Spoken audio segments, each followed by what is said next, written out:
നമ്മളെ ഡോപ്പയിലേക്കുള്ള അഡ്മിഷൻ ടെസ്റ്റിന്റെ സ്കോളർഷിപ്പിന്റെ ഒക്കെ ഒരു വെന്യൂലാണ് നമ്മൾ ഇന്ന് ഇവിടെ നിൽക്കുന്നുണ്ടാവുക. ഇന്ന് നമ്മുടെ കുറേ ആൾക്കാർ വന്നിട്ടുണ്ട്. കുട്ടികൾ താഴെ നിന്ന് നമുക്ക് വരുന്ന സമയത്ത് തന്നെ ഒരു എക്സാം എഴുതിയിട്ട്, ചെറിയ എക്സാമാണ്, 60 ക്വസ്റ്റ്യൻസിന്റെ എക്സാമാണ്. 15 physics, chemistry, maths and mental എബിലിറ്റിയും ബയോളജി അടക്കമുള്ള എക്സാമാണ് നമ്മൾ എഴുതുന്നത്.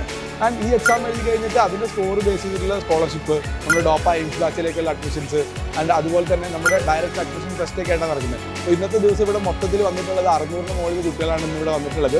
സോ അവരോട് സംസാരിക്കാനും അവരോട് കൂടെ നിൽക്കാനും ബാക്കി കാര്യങ്ങൾ ചെയ്യാനൊക്കെ ആയിട്ടുള്ള ഈ ഒരു അവസരം നമ്മൾ യൂട്ടിലൈസ് ചെയ്തുകൊണ്ടിരിക്കുകയാണ്. റിപ്പീറ്റ് ചെയ്യുന്നതിൽ നമുക്കൊരു കൺഫ്യൂഷൻ ഉണ്ടാവില്ല, എന്താ ചെയ്യേണ്ടത് എന്നുള്ളൊരു കൺഫ്യൂഷൻ ഉണ്ടാവില്ല. കറക്റ്റ് പ്ലാൻ ഇവർ പറഞ്ഞു തരുന്നതുകൊണ്ട് പ്രിപ്പറേഷൻ ഭയങ്കര ഈസി ആയി. ആഷിഖ് സാറിൻ്റെ ജെനറ്റിക്സ് പാഠങ്ങൾ കണ്ടിട്ടാണ് മെയിനായിട്ട് വരാൻ കാരണം. ക്രാഷ് കോഴ്സ് ക്യാപ്സ്യൂൾ ഇവിടെ ചെയ്തിട്ടുണ്ടായിരുന്നു. അപ്പോൾ ഇഷ്ടമായി. ഡോപ്പ സെറ്റാന്ന് തോന്നി. ഇവിടുത്തെ ക്ലാസ് കണ്ട് പഠിച്ചു കഴിഞ്ഞാൽ നെക്സ്റ്റ് ടൈം എന്തായാലും കയറാൻ പറ്റും എന്നുള്ള ഒരു വിശ്വാസം തോന്നി. ഡോപ്പയുടെ ഫസ്റ്റ് ബാച്ച് അഡ്മിഷൻസ് കഴിഞ്ഞ ദിവസം ഓൾറെഡി ക്ലോസ് ചെയ്തിട്ടുണ്ട്.